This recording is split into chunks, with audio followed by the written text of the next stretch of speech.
Amén. Buen día, iglesia. Vamos a seguir, luego de una pausa de un domingo, vamos a seguir enseñando, vamos a seguir escudriñando el libro de los Hechos. Habíamos terminado el capítulo 13 y hoy entramos a un nuevo capítulo que es el capítulo 14. De hecho, ya estamos en la mitad de los capítulos que lleva el libro de los Hechos. Esperemos que Dios nos permita terminar el libro de los Hechos. Amén. En su misericordia, en su soberanía. Acabando el capítulo 13, ahí vimos, y no podemos dejar de mencionar algunos otros principios desde otro punto de vista de lo que hemos aprendido. Y cuando uno ve el capítulo 13, antes de entrar al 14, que esta mañana lo hacemos, habría que considerar, pensar y entender lo que es la soberanía de Dios. Debemos aprender, debemos entender, debemos asumir. Es tan difícil a veces entender todas las cosas que nos suceden o pasan o vemos las cosas que cada día podemos ver, y a veces es difícil entender que todo está controlado por Dios. Todo lo que pasamos en nuestras familias, en nuestro trabajo, en nuestras tribulaciones, en nuestras angustias, aún en esos tiempos de refrigerio que tenemos, de tranquilidad, porque no siempre tampoco nuestra vida es un mar de lágrimas, sino porque también tenemos tiempos donde tenemos tiempos de gozo y todo aquello. Entonces, pero tenemos que entender eso, en descansar en la soberanía de Dios. Y cuando uno puede decir, pero ¿qué es la soberanía de Dios? Uno entiende que lo que significa la soberanía de Dios es que Dios tiene el poder para gobernar el universo. Esto es sin aprobar o contribuir al pecado. Dicho en otras palabras, Dios controla todo el universo para cumplir sus propósitos perfectos para su gloria. Él dice que maneja todos los tiempos, los reyes, todos los designios que el hombre tiene por delante. O sea, él ha establecido ya la historia, y ya todo lo que nosotros vemos, Él ya lo toma o lo ha tomado ya por hecho. Entonces Dios es soberano y debemos descansar en ese Dios independientemente de lo que estamos pasando. Eso es lo que tenemos que entender. A veces uno se cuestiona y se pregunta, ¿por qué nos está pasando esto a mí? ¿Por qué me está pasando esto a mí? ¿Por qué estos sucesos me están pasando a mí? Y a veces nuestro descanso siempre tiene que ser en la soberanía de Dios. ¿Por qué estoy hablando de la soberanía de Dios? Porque en el capítulo 13, de lo cual ya hemos terminado el estudio desde otro punto de vista, por ejemplo, ahí hemos visto que la soberanía de Dios no siempre hacen que la vida o ministerio sean cómodos. Habíamos visto en los primeros versículos del capítulo 13, especialmente en el 13, del 13 al 16, cómo es que Bernabé y Pablo y Bernabé en ese primer viaje misionero tuvieron tantos viajes que quizá fueron muchos en barco, a pie, y cuando Dios les había llamado, porque Él había llamado, ¿se acuerdan cuando dijo apartadme a mí para la obra que yo he escogido? Entonces no fue fácil. Uno podría decir, bueno, Dios me ha llamado y me va a enviar a lugares, y mis caminos y donde voy a ir va a ser fáciles de transitar. Y hemos visto que Él estuvo muchas veces en peligros, como dice, en peligros de ladrones, en la misma geografía donde Él caminaba. Entonces ahí entendemos que la soberanía de Dios no siempre hace que la vida y el ministerio sean cómodos. También habíamos visto en el capítulo 3 que la soberanía de Dios controla las promesas mesiánicas. Habíamos visto algunas promesas mesiánicas que se dieron en este capítulo, y especialmente en el versículo 17 al 25 del capítulo 13, y también habíamos visto cómo la soberanía de Dios cumple las promesas mesiánicas, y se habían cumplido las promesas mesiánicas, y las que faltan se las va a cumplir porque está establecido en su palabra. También habíamos visto que la soberanía de Dios no elimina la responsabilidad de creer, porque cuando Pablo predica a Cristo, ¿sí?, le llama a los gentiles, a los temerosos de Dios, a creer en el Mesías. Ya habíamos explicado un poco y a veces es difícil entender que también hay una responsabilidad del hombre cuando oye el mensaje del Evangelio. Si bien Dios dice que ha escogido a aquellos que están ordenados para vida eterna, nadie puede asumir de que uno también tiene la responsabilidad de creer en el mensaje del Evangelio. Ahora, obviamente la soberanía de Dios determina quién cree en el Evangelio. Habíamos dicho esto. Y tenemos que entender que Dios es el que determina, ¿sí? El que desde antes de la fundación del mundo, dice, Él nos ha escogido. Claro, hay toda una enseñanza en el libro de Romanos, cuando le dicen, ¿no? Y cuando Pablo, por ejemplo, menciona un pasaje donde dice a Jacob amé y Esaú aborrecí, ¿no? Y los judíos ahí preguntan, entonces, parafraseando, obviamente, ¿qué responsabilidad tiene el hombre si Dios ha escogido a Jacob y ha desechado a Esaú? Y más adelante Pablo explica todo aquello y al final cierra esa explicación cuando dice que es de necios contender con el Señor, o sea, la prerrogativa de Dios es que Él es el que, bueno, escoge, por eso dice, ¿podrá el vaso decir al alfarero, ¿por qué me hiciste así? Entonces a veces no entendemos y a veces es difícil entender aquellos, pero tenemos que entender, reitero, en la soberanía de Dios. Entonces, asimismo, cuando Pablo y Bernabé hacen en su viaje misionero en el capítulo 13, hemos visto también que la soberanía de Dios no siempre evita la persecución. Hubo, dice, una gran hostilidad al Evangelio y a sus mensajeros, obviamente, al punto de que incluso en el capítulo 14 vamos a ver cómo es que Pablo va a ser apedreado hasta el punto de que ellos han creído que han muerto, ¿no? Que lo han dejado ya muerto. Entonces, y uno podría decir, pero si Dios los ha escogido para este ministerio, para que lleven el Evangelio, ¿cómo es que les hace pasar todas estas circunstancias? Pero tenemos que entender que en la soberanía de Dios no siempre va a evitar la persecución, así también como Él va a cuidarte en algunas.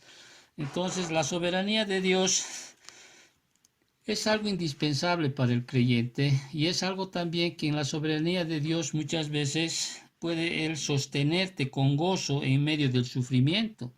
Es en la soberanía de Dios que a veces no entendemos, por ejemplo, que hay muchos hermanos, especialmente los que entienden la soberanía de Dios, que pese a las circunstancias que uno está pasando, pese a las circunstancias que está viviendo, quizá con el esposo, el trabajo o cualquier otra índole, en la soberanía de Dios, el Señor, ese gozo que te ha puesto en tu corazón, porque tenemos el gozo en nuestro corazón, pueda emerger de una manera que para muchos es hasta no entendible, ¿no? ¿Cómo es que puedes estar gozoso en medio de todas las cosas que estás pasando? Pero sin embargo entendemos que en su soberanía Dios hace que ese gozo se manifieste en tu vida.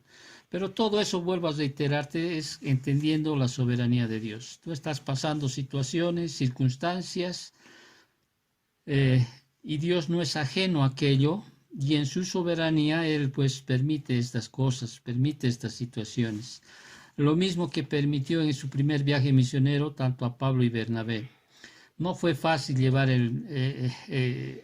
no fue fácil cumplir el ministerio en el cual el Señor les había escogido. Y más adelante en el capítulo 14 les va a decir que era necesario que a través de muchas tribulaciones pues puedan desarrollar ese ministerio que el Señor les había puesto.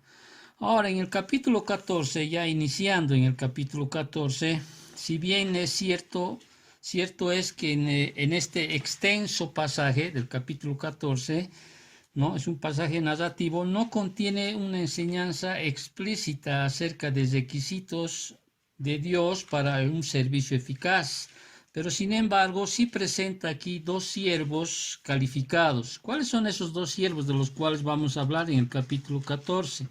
Pablo y Bernabé. Son siervos calificados y eficaces que van a modelar ¿no? Los requisitos necesarios para todo aquel que ha de proclamar las buenas nuevas por medio de Jesucristo. Y hoy vamos a empezar a estudiar y veremos hasta dónde podemos llegar, porque el capítulo 14 son 28 versículos, pero son muy ricos en la enseñanza. Ahí vamos a ver 7 cualidades que hacen eficaz el ministerio espiritual. 7 cualidades que hacen eficaz el ministerio espiritual. Me encantaría que todos los pastores, evangelistas, o sea, pastores y maestros evangelistas y los discípulos podríamos tener esas cualidades para que realmente nuestro ministerio sea eficaz. Y nos muestre su palabra y esperemos que esta mañana podamos entender y podamos, si en algún momento no tenemos esa cualidad o no percibimos que Dios nos ha dado cualidades, dones, a través de esta enseñanza, pues nosotros podamos asumir y podamos ya poner en acción, en obra, todo lo que esta mañana vamos a aprender. Amén. Entonces, antes de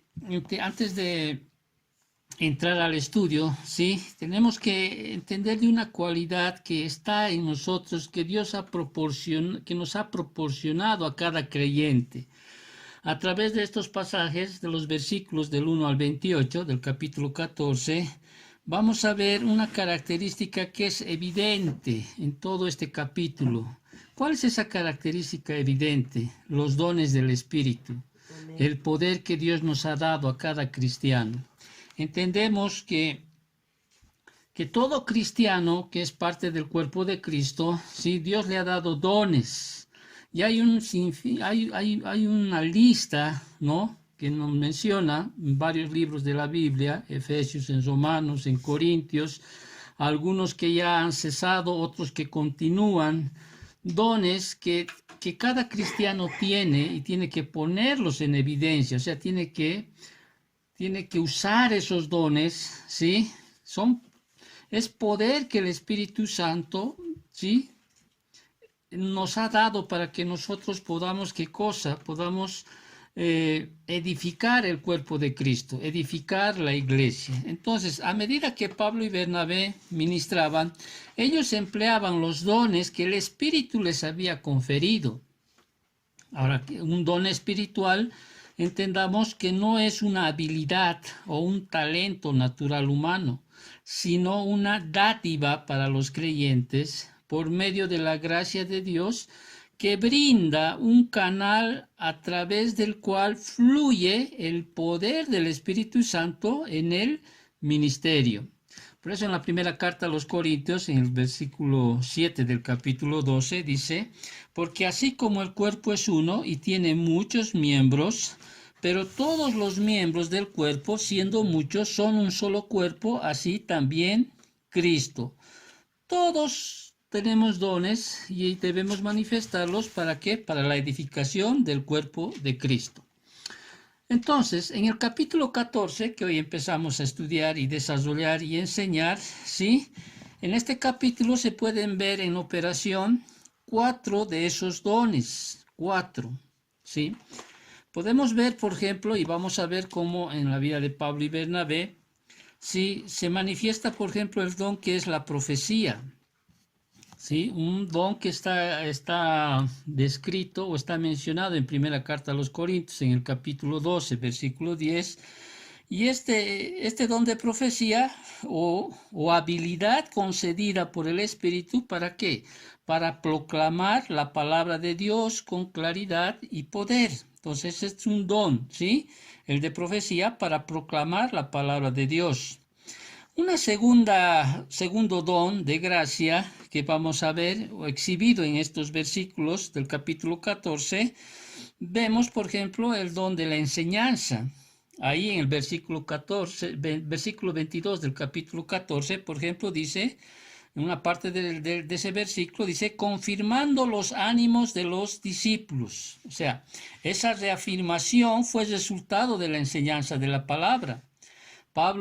Tanto Pablo como Bernabé, en este capítulo 14, vamos a ver más adelante cómo realmente ellos tuvieron que enseñar a algunos para establecer ancianos en cada iglesia, porque ellos no podían dejar a su suerte a los nuevos convertidos. Entonces la enseñanza ha tenido que ser muy rigurosa, muy fructífera, como para que Pablo y Bernabé, sí, a través de la oración y del ayuno, puedan pues después, más adelante, establecer ancianos en cada iglesia. Era parte de aquello. Entonces ese don de enseñanza se manifiesta en este capítulo 14, así como el don de la exhortación, ¿sí? Hay en el 22, por ejemplo, del capítulo 14, hay donde el versículo dice así: exhortándoles a que permanezcan en la fe. Y vamos a ver cómo era la exhortación en ese momento, o sea, o en cuáles eran los puntos que manifestaban ellos cuando ellos exhortaban a los nuevos creyentes. Pero vemos una manifestación del don de exhortación, así como vemos también el don que es el de liderazgo, aquella que se menciona en Romanos 12:8, que el que preside, ¿no? Porque ellos que constituyeron, como dije hace un momento, ancianos en cada iglesia. O sea, como parte de los deberes de Pablo y de Bernabé, o sea, constituyeron ancianos en cada iglesia. No dejaron a su suerte a los nuevos convertidos. Y más adelante vamos a explicar con mucho más detalle por qué se debe hacer aquello. Entonces, aquí ellos implementaron nuevos líderes, ¿sí? Y estos 4 dones que hemos mencionado, el de profecía, la enseñanza, el don de exhortación y el de liderazgo, estos 4 dones están ahí en el núcleo de todo ministerio espiritual para edificar la iglesia. De hecho, hoy en día siguen siendo vitales para los pastores, maestros y evangelistas. Estos son los dones que deberían manifestarse, ¿no? Para edificar el cuerpo de Cristo, para edificar la iglesia. Pero además de estos 12 dones de edificación, los apóstoles, acá en el versículo 14, también tenían dones de señales temporales, que eran únicos a su Señor y a ellos. ¿Cuáles eran esos 2 dones que se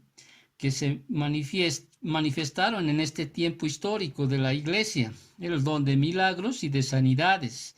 Entonces, estos 2 dones, ¿sí?, que son dones apostólicos, el de milagros y de sanidades, son únicos, que confirmaron que los apóstoles hablaban de parte de Dios, ¿sí?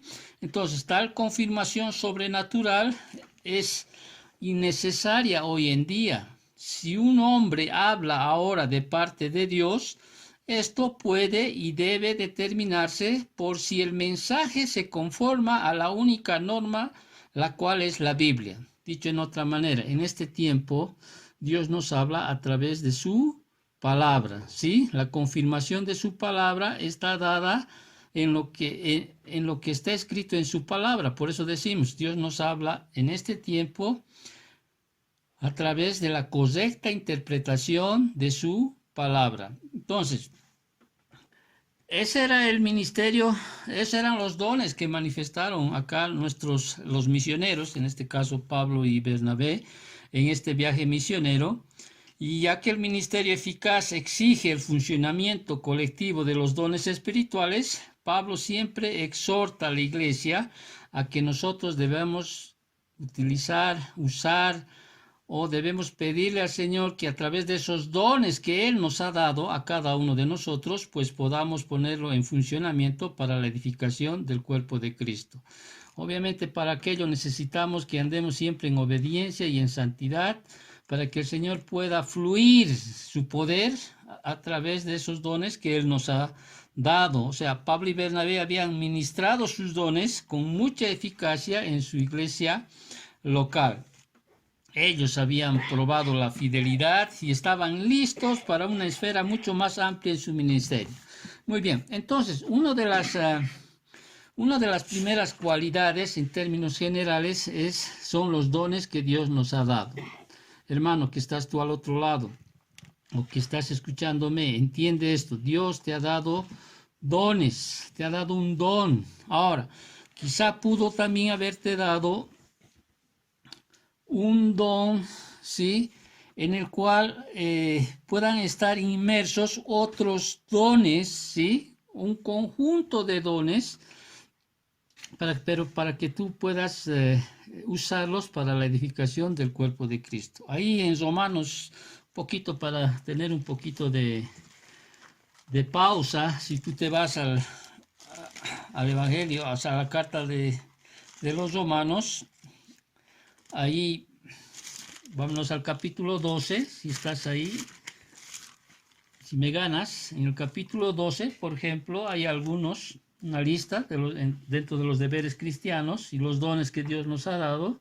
En el capítulo 12, versículo 7, del 6 voy a leer para adelante, dice, de manera que teniendo diferentes dones, dice, según la gracia que nos es dada, si el de profecía, úsese conforme a la medida de fe, o si de servicio, en servir, o el que enseña, en la enseñanza, el que exhorta, en la exhortación, el que reparte con liberalidad, ¿sí? El que preside con solicitud, el que hace misericordia con alegría. El amor sea sin fingimiento, aborreced lo malo y seguid lo bueno. Los dones que Dios nos ha dado, sí, tenemos que ponerlos en manifestación para siempre, entendamos, para la edificación del cuerpo de Cristo. No es para que tú te enorgullezcas, no es para que tú te enaltezcas, porque más adelante en el capítulo 14 vamos a ver cómo es que Pablo y Bernabé tenían una cualidad que realmente hoy en día no lo vemos, que es la humildad. ¿Sí? ¿Qué es la humildad? Porque más adelante cuando estudiemos veremos cómo la gente que vio hacer un milagro a Pablo, sí, ya lo querían tratar como a dioses. Dioses, y ellos rechazaron toda vanidad, o sea, toda exaltación, y ellos entendieron que simplemente son siervos del Señor, que todo lo que habían hecho era quien Dios hizo a través de ellos. Entonces hay una primera cualidad, pongámosles, de que tenemos que entender. Hasta ahí, hasta ahora, hasta este momento, entiende, Dios te ha dado dones. Si eres un verdadero cristiano, Él te ha dado dones. Que como dije anteriormente, no es un talento espiritual o no es una habilidad natural, es una dádiva que Dios da para los creyentes. Amén. Muy bien, entonces, continuando en el estudio del capítulo 14, hemos entendido a nivel general que tenemos dones que tenemos que manifestar. Ahora, Pablo y Bernabé en el versículo 14, ya yendo al versículo 1 y en el versículo del 1 al versículo 7, vamos a ver una cualidad, ¿sí?, que hace eficaz el ministerio espiritual. ¿Y cuál es esa cualidad? El denuedo, ¿sí? Después de haber sido expulsados de Antioquía, ahí en el capítulo 13, cuando vimos, ¿no?, de Antioquía de Pisidia, Pablo y Bernabé fueron ¿a dónde? A Iconio. Fíjate ahí en el versículo 1 del capítulo 14, ¿qué dice? Aconteció en Iconio, ¿sí?, que entraron juntos ¿a dónde? En la sinagoga de los judíos, y hablaron de tal manera que creyó una gran multitud de judíos y asimismo de griegos.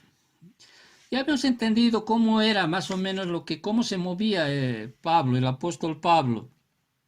Como solía hacer siempre, él iba a evangelizar a una nueva ciudad e inmediatamente siempre entraba primero ¿a dónde? A una sinagoga, ¿no? Como hemos visto, entonces a una sinagoga. La predicación de los misioneros siempre cuando entraban a una sinagoga se basaba en contenidos que tenían en el Antiguo Testamento. Obviamente los judíos siempre se hablaba de sus antepasados o sus padres que le llaman, ¿no?, del pueblo de Israel, Abraham, Isaac y Jacob. Entonces, y dentro de la predicación siempre estaba inmerso citas del Antiguo Testamento cuando Pablo tenía que empezar a presentar el Evangelio. Primeramente entraba al contenido de lo que era el Antiguo Testamento. Lo que no podía hacer cuando, por decía, predicaba a los gentiles, porque los gentiles no estaban inmersos dentro del conocimiento del Antiguo Testamento, pero siempre les presentaba ya desde otro punto, podríamos decir así, como lo vamos a ver más adelante, como ese Dios creador de los cielos y de la tierra y de todo lo que hay. Entonces, él diferenciaba su predicación conforme al grupo de personas que él se dirigía. Entonces, Pablo, reitero, entra primero a la sinagoga, ¿no? Como solía siempre hacer. Sin embargo, como pasó en Antioquía de Pisidia, apareció los celos en toda su fealdad, el versículo 2. Más dice, ¿no es cierto? Los judíos que no creían excitaron y corrompieron los ánimos de los gentiles contra los hermanos. Si te das cuenta aquí, había también gentiles incrédulos, ¿no? Desobedientes.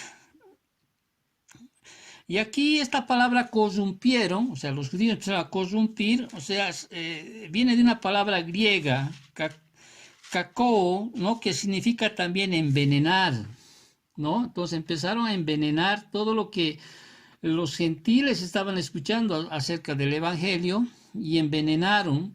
Y no entendemos los argumentos, o sea, no nos muestran los argumentos, pero sí entendemos que ellos envenenaron todo lo que Pablo y Bernabé le enseñaban. Es lo mismo en la aplicación en nuestros días. A veces cuando tú escuchas el mensaje y vas a la casa y empiezas a hablarles del Evangelio, y siempre va a haber ahí uno que va a envenenar, como decimos, te han envenenado tu mente, ¿no?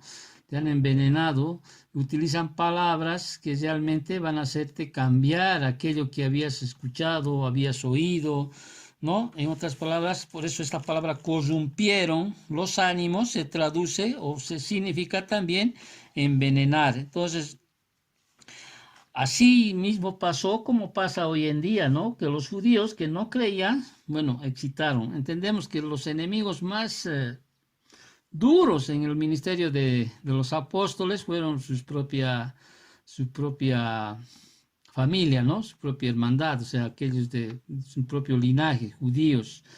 Entonces, ahí en el versículo 13, aunque Pablo y Bernabé se detuvieron en Iconio mucho tiempo, ¿no? Y sus enemigos estaban envenenando poco a poco la opinión pública contra ellos, ¿qué hacen? Dice, por tanto, dice, se detuvieron allí mucho tiempo, hablando con denuedo, confiados en el Señor, el cual daba testimonio a la palabra de su gracia, concediendo que se hiciesen por manos de ellos señales y prodigios. Entonces, esta palabra denuedos, ¿sí? Es una cualidad esencial sin la cual no se puede lograr nada importante para el Evangelio. Es más, la palabra habla de que nosotros, por ejemplo, por decirle a ustedes, los hermanos deberían pedir de nuevo hacia mi persona, o sea, al pastor o al que va a enseñar, Amén. ¿no? Debería pedirle que el Señor dé de nuevo para que yo se pueda explicar o se pueda proclamar la palabra. Entonces es una palabra de petición que el Señor concede. Si tú te vas, retrocedes un poquito al capítulo 4, versículo 29, y ahí te voy a dar la cita bíblica de la cual estoy hablando.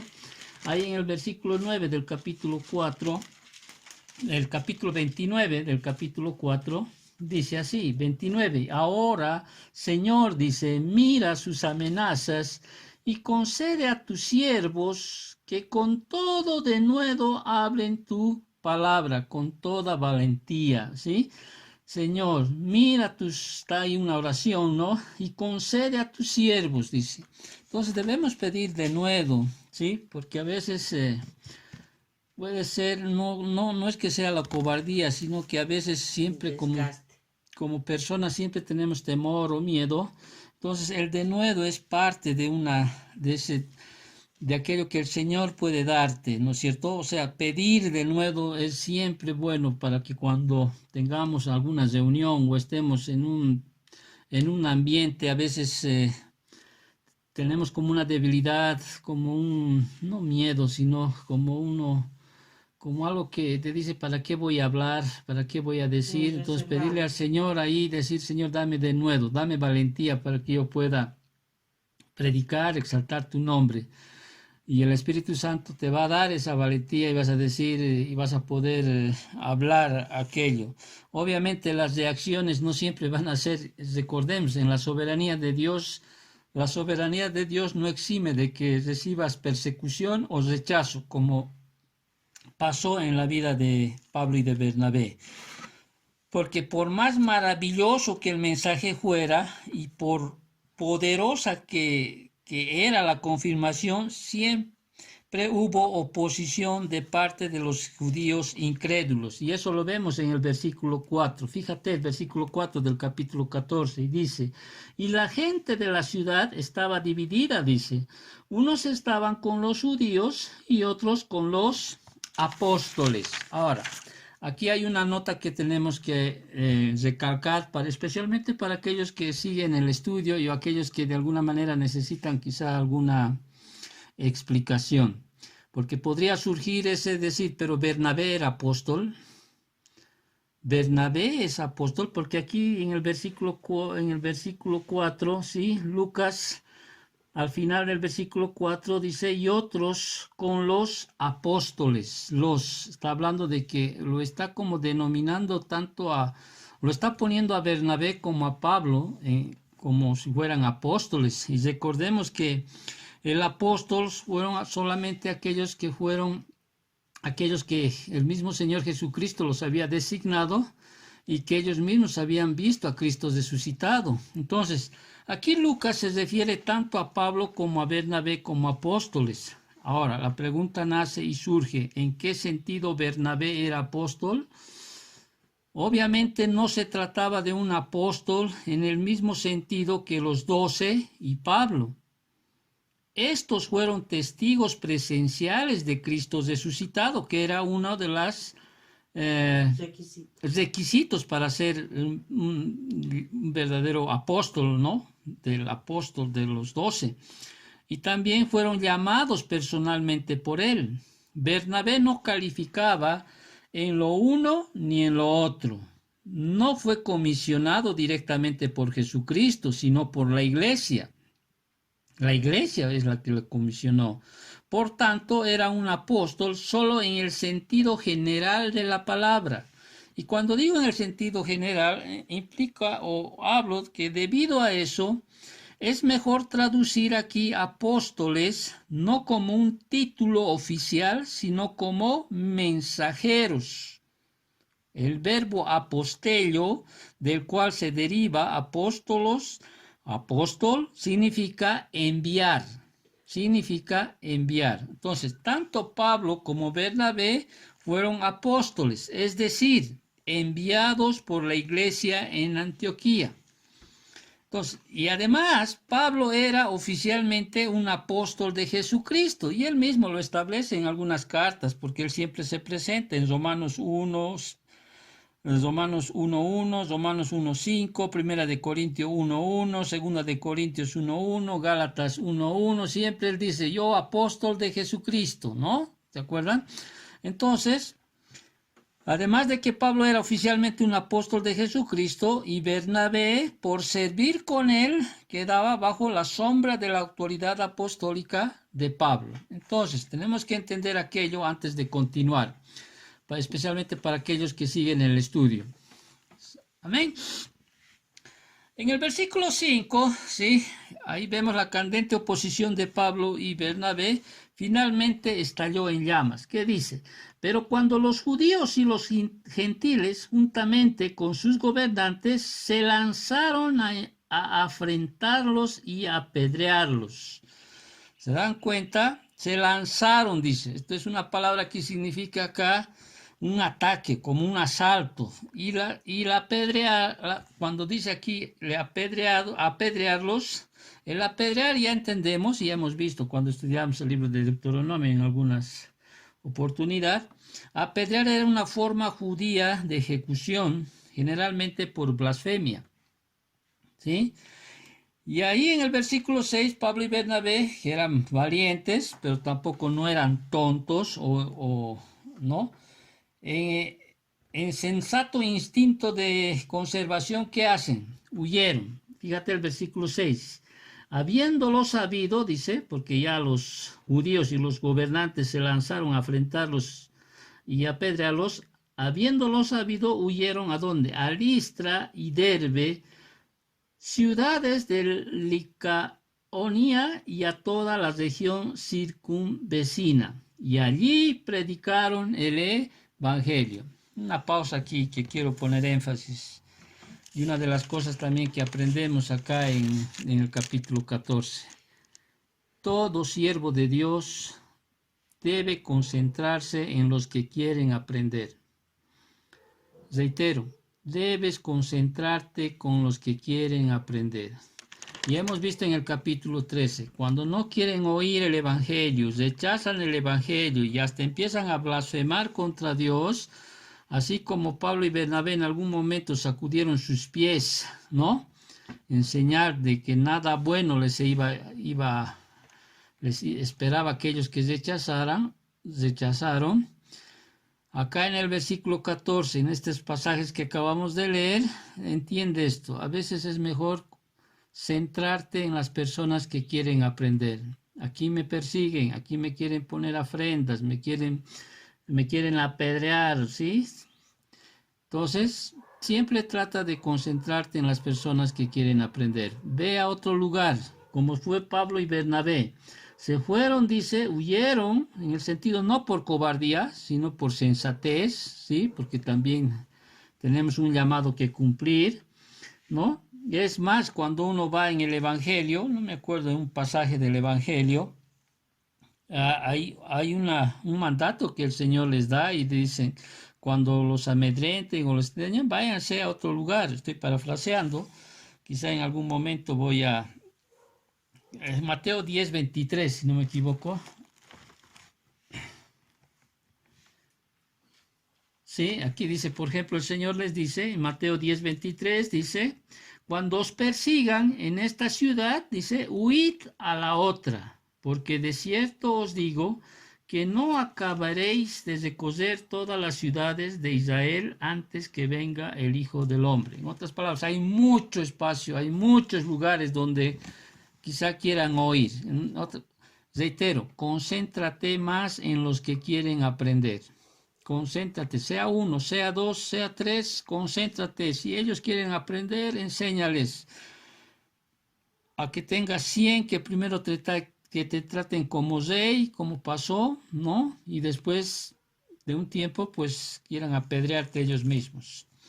Sigamos entonces en la enseñanza. Entonces, en el capítulo 6 vemos, retornando al versículo 6, habiendo sabido, huyeron a Listra, a Derbe, ciudades de Licaonía y a toda la región circunvecina. Y versículo 7, y allí predicaron, dice, el Evangelio.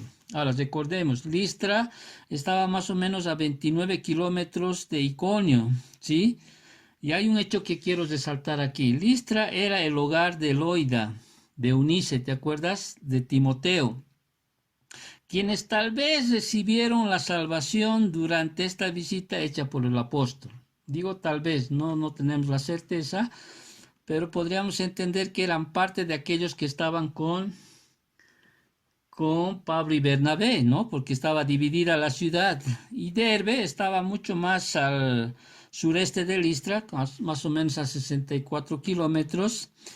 Y ya que ninguna sinagoga se menciona en Listra, es probable que tuviera una pequeña población judía. De hecho, solo había una sinagoga cuando, si no me equivoco, había 10 cabezas de familia que sean judías. Después, si eran menos el número de aquello, no había una sinagoga. Entonces, lo que hacen Pablo y Bernabé, ¿sí? Cuidando su vida, entonces lo que hacen es irse a otras regiones y allá predicar el Evangelio. Y ese esfuerzo que hicieron en Listra, Lucas aquí registra 3 acontecimientos notables. ¿Cuáles son esos 3 acontecimientos notables que vamos a ir desarrollando más adelante? Vamos a ver la sanidad de un hombre que nunca había caminado, el extraño incidente de paganos adorando a los predicadores y el apedreamiento de Pablo. Muy bien. hasta aquí, resumo un poquito. Y entiendo, hay una cualidad, ¿sí? En el ámbito general, Dios nos da dones, ¿sí? Dones. Hay una cualidad que debe manifestarse pidiéndole al Señor, ¿qué cosa? Valentía, denuedo para poder predicar, ¿sí? Autoridad para predicar. ¿Qué mayor autoridad? Aquella que cuando tú realmente, como nuestro Señor Jesucristo dice que hablaba con denuedo, hablaba como quien tiene autoridad, ¿sí? Hablaba de aquel, como no solo como que aquel que tiene un conocimiento doctrinal, sino aquel también que obedece a ese conocimiento que lo tiene. Eso te va a dar mayor denuedo, mayor valentía, ¿sí? Y hay una cualidad, una tercera cualidad, podríamos llamarlo así, porque la primera podríamos denominarlo poder, que es una cualidad que Dios nos ha dado, ¿sí? Y recibiréis poder cuando haya venido sobre vosotros el Espíritu Santo, ¿no? Y ese poder quizá está inmerso dentro del don que te ha dado, porque es un canal que el Espíritu Santo va a utilizar para que puedas ejercer aquello, ¿sí? El denuedo para un ministerio eficaz espiritual. Y hay una tercera, mantener la humildad, que es la humildad. Y ahí vamos a ver en el versículo del 8 al 18, que Pablo desde luego ministraba mientras el poder del Espíritu Santo fluía libremente a través de él. Vamos a ver cómo que es Pablo y Bernabé manifiestan humildad como una cualidad que debe tener un verdadero cristiano. Versículo 8, estamos en la Biblia. Dice, mientras aquí predicaba en Listra, observa a cierto hombre, aquí Pablo dice, versículo 8, y cierto hombre de Listra, dice, estaba sentado, imposibilitado de los pies, cojo de nacimiento, que jamás había andado. Aquí vemos cómo es que Pablo, o sea, mientras él predicaba, estuvo observando a un hombre, obviamente, congénitamente estaba lisiado y todos los del pueblo sabían el problema que tenía este hombre. Este hombre, dice, oyó hablar a Pablo, fíjate el versículo 9. Dice, este hombre, o sea, el que estaba imposibilitado de los pies, dice, oyó hablar a Pablo, el cual, dice, fijando en él sus ojos y viendo que tenía fe para ser sanado, dijo a gran voz, levántate derecho sobre tus pies, y él saltó y anduvo.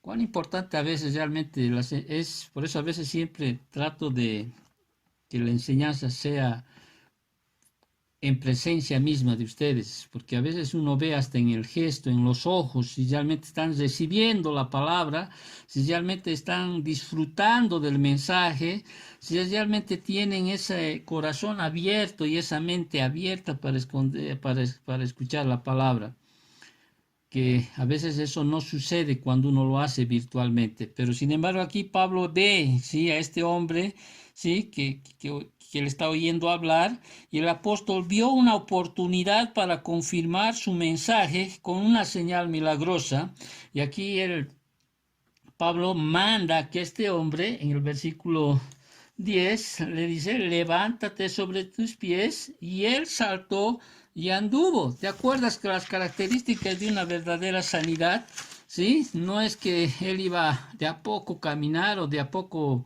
andar, sino las sanidades sobrenaturales en este tiempo eran instantáneas, o sea, y eso es una característica, no es como ahora muestran muchos falsos apóstoles, ¿no?, en cuanto a sanidades, no, las sanidades eran al toque, eran instantáneas, visibles.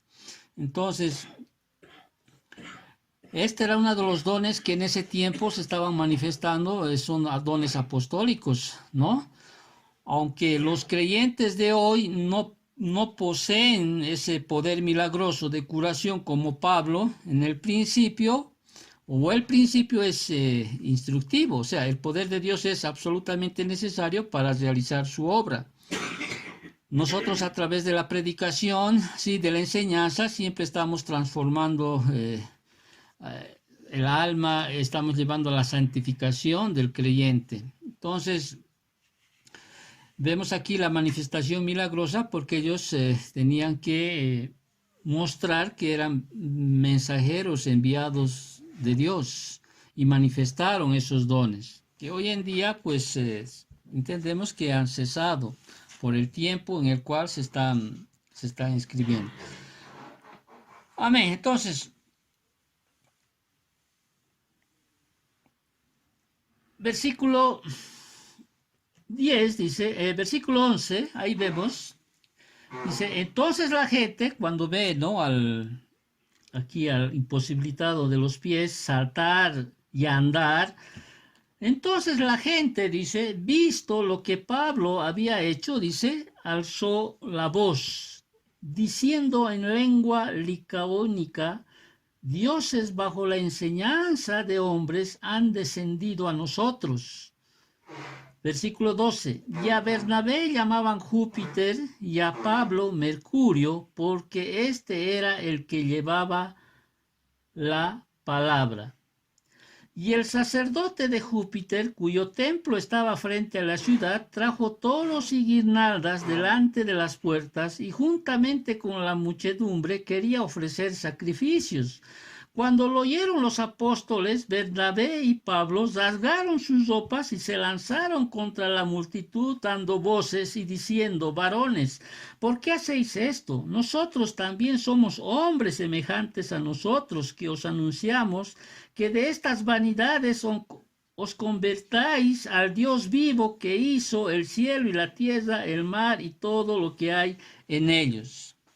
Ahora, la explicación, ¿sí?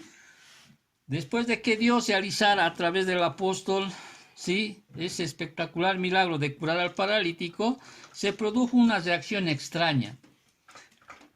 ¿Por qué se produce una reacción extraña? ¿Por qué quisieron a ellos, por qué les nombraron a ellos dioses como Júpiter y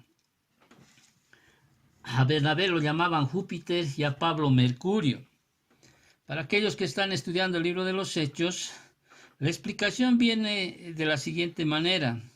Había una tradición en Listra, de la cual están aquí Pablo y Bernabé, de que los dioses Júpiter y Mercurio vinieron una vez de incógnito a la tierra y pidieron comida y alojamiento y todos los negaron. Bueno, no todos. De hecho, un viejo campesino llamado Filemón y su esposa Baucis los hospedaron.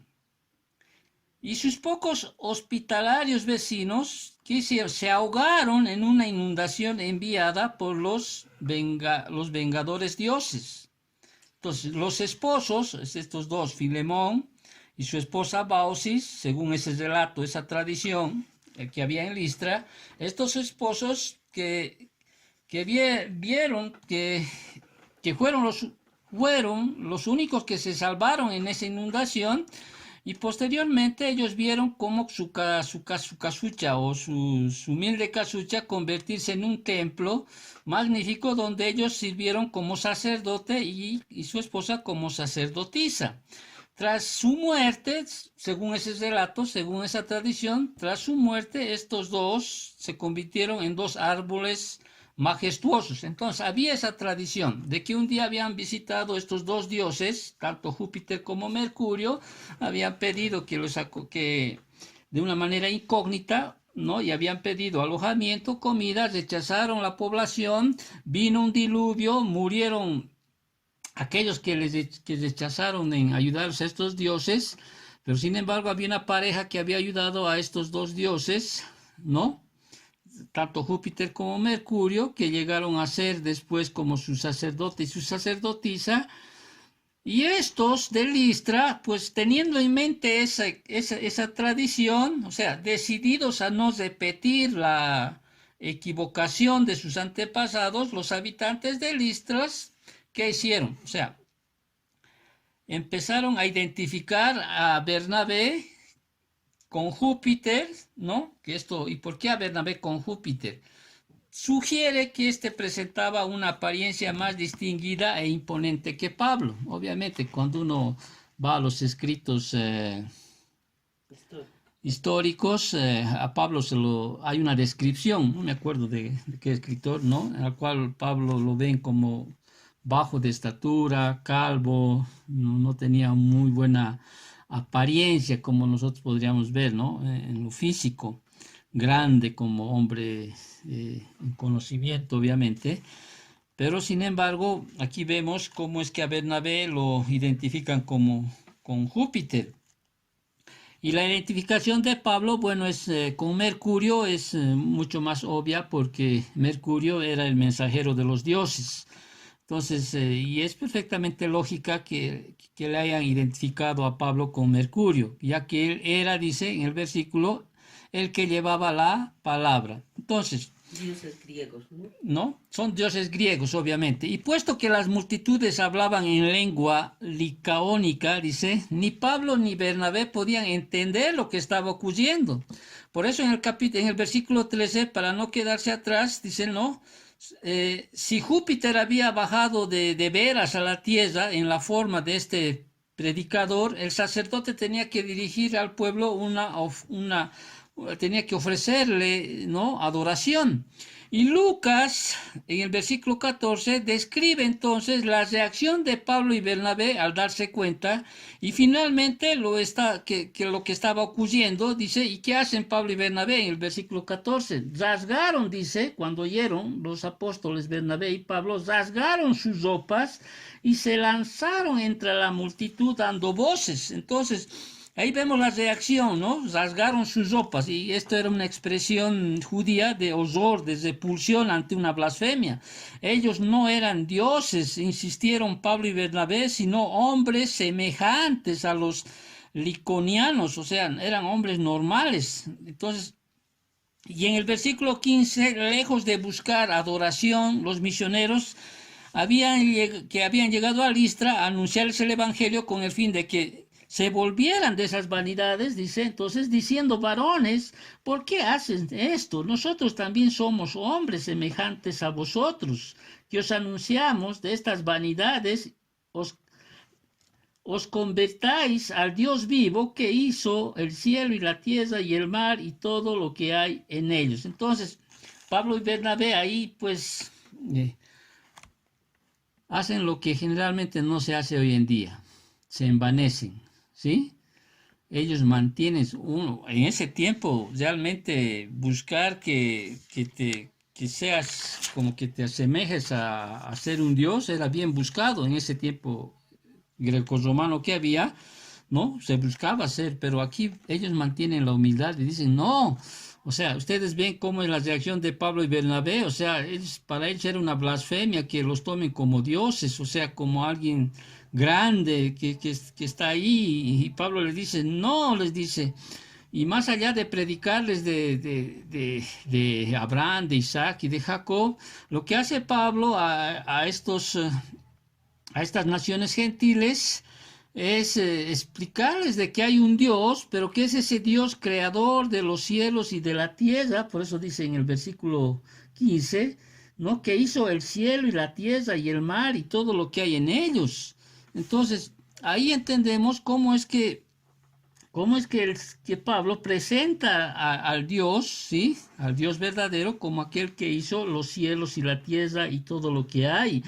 Y en el versículo 16, cuando dice este versículo, y en las edades pasadas él ha dejado a todas las gentes andar en sus propios caminos, si bien, versículo 17 dice, no se dejó a sí mismo sin testimonio, haciendo bien, dándonos lluvias del cielo y tiempos fructíferos, llenando de sustento y de alegrías nuestros corazones. Quizá tú no estás entendiendo al otro lado. ¿Qué es lo que está diciendo aquí Pablo? ¿Sí? Pablo está diciendo, nosotros no somos dioses, ¿sí? Hay un solo Dios, un Dios verdadero, el que hizo los cielos y de la tierra.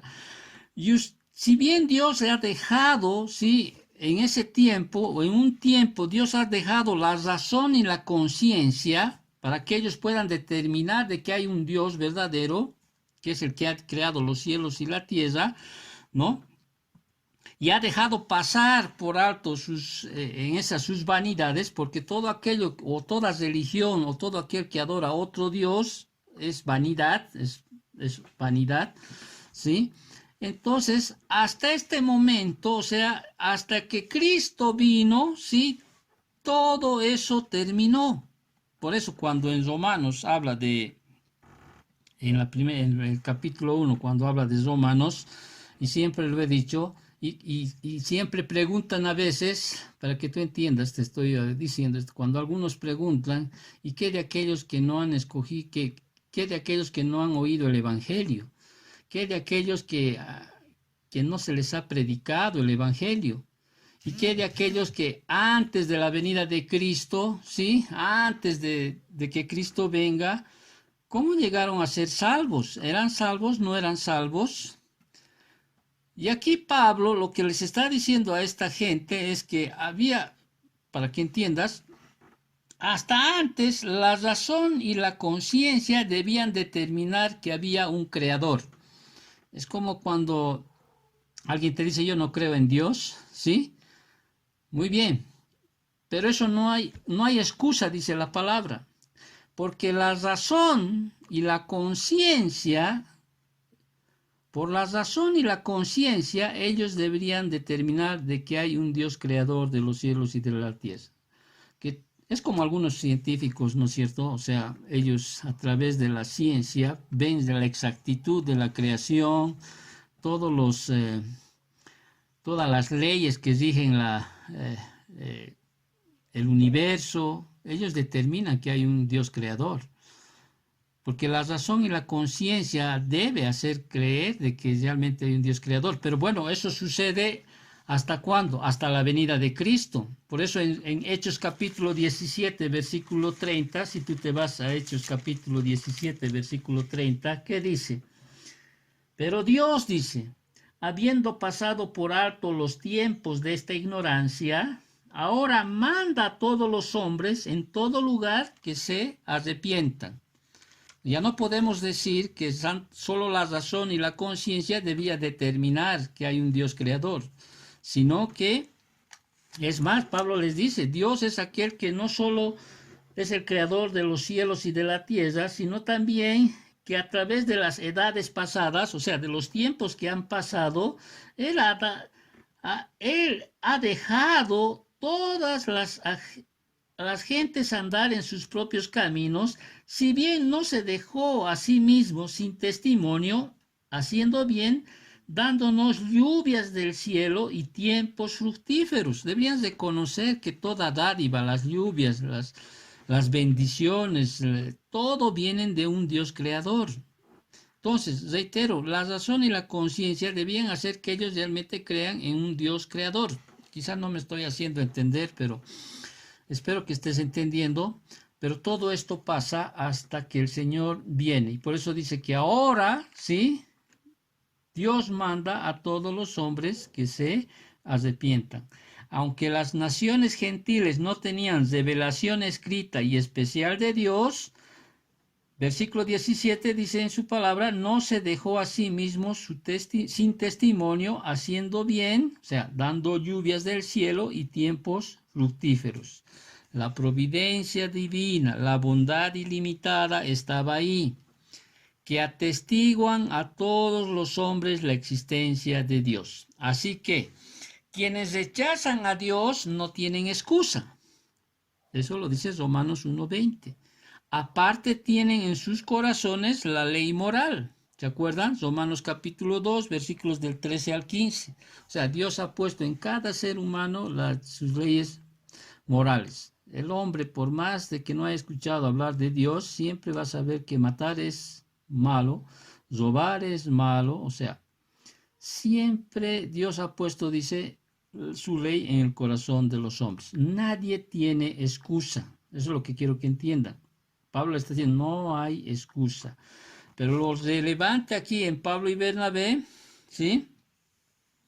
Es de que ellos mantienen, o sea, una humildad. No sé, porque ser aclamado, reitero, ser aclamado como Dios era el mejor honor inimaginable en el mundo grecorromano, lo cual era muy buscado. Sin embargo, ellos rechazan tales ideas y en su lugar señalaron al Dios creador a las multitudes paganas. Lograron enfrentar con éxito la tentación de sucumbir al orgullo. Y diciendo estas cosas, dice el versículo 18, difícilmente lograron impedir que la multitud les ofreciese sacrificio. Fue difícil de que los de la multitud hagan esos sacrificios que estaban por hacer. Difícilmente, pero aquí vemos cómo es que la humildad de Pablo y de Bernabé pues se mantuvieron. Y más adelante vamos a ver cuando ellos mismos dicen, cuando dan ya el reporte en su regreso, como ellos dicen, más adelante en el versículo 27, ellos mismos dicen cuán grandes cosas había hecho Dios con ellos. Ellos dan todo lo que habían pasado, todo el reporte que dieron, más adelante vamos a estudiar, ellos manifestaron que Dios había hecho a través de ellos. Dejamos aquí entonces esta primera parte y vamos a ver la siguiente semana y vamos a estudiar las otras cualidades que hacen eficaz el ministerio espiritual. Vamos a ver sobre la persistencia, una de las cualidades que debe tener un cristiano, ¿no? El cuidado también es una cualidad que un cristiano debe tener para aquellos que le está llevando a los pies de Cristo, ¿no? La exhortación, cómo es que exhortaba Pablo a los recién convertidos, cuáles eran los elementos que ellos utilizaban para exhortar a los recién convertidos, cómo vemos el compromiso tanto de Pablo y Bernabé que aún siendo apedreados, realmente ellos seguían el compromiso que tenían con el Señor y al final vemos la reverencia que ellos mostraron porque ellos entendieron y determinaron que era Dios quien hacía todas las cosas. Oremos para los que estamos allá. Gracias, papito, bendito Dios. Que en esta mañana, Señor, podamos haber entendido, Señor, que en tu misericordia, en tu gracia, Señor, tú nos has dado dones, bendito Dios. El no utilizarlos para la edificación del cuerpo de Cristo, el no poner atención en aquellos, Señor, pues nos hacen rebeldes, papito, a tu llamado. Gracias, papito, porque en el momento que tú nos has llamado, Señor, tú nos diste regalos inmerecidos, dones de gracias, Señor, que cada uno tiene, bendito Padre. Hay algunos que ya los conocemos y nos determina, Señor, tu palabra. Como dice tu palabra, Pablo a Timoteo, haz obra de evangelista. Tenemos que evangelizar, Señor, porque es un mandato que tienes para todos los creyentes. Pero hay dones, Señor, particulares que tenemos que manifestar, bendito Dios. O un conjunto de dones en nosotros mismos que debemos manifestar, papito Dios. Que ese poder, Señor, pueda fluir, Señor, a través de nuestras vidas para la edificación del cuerpo de Cristo, bendito Padre. Danos valentía, Señor, de nuevo siempre para poder hablar tu palabra allá donde tú nos hayas llevado, bendito Dios.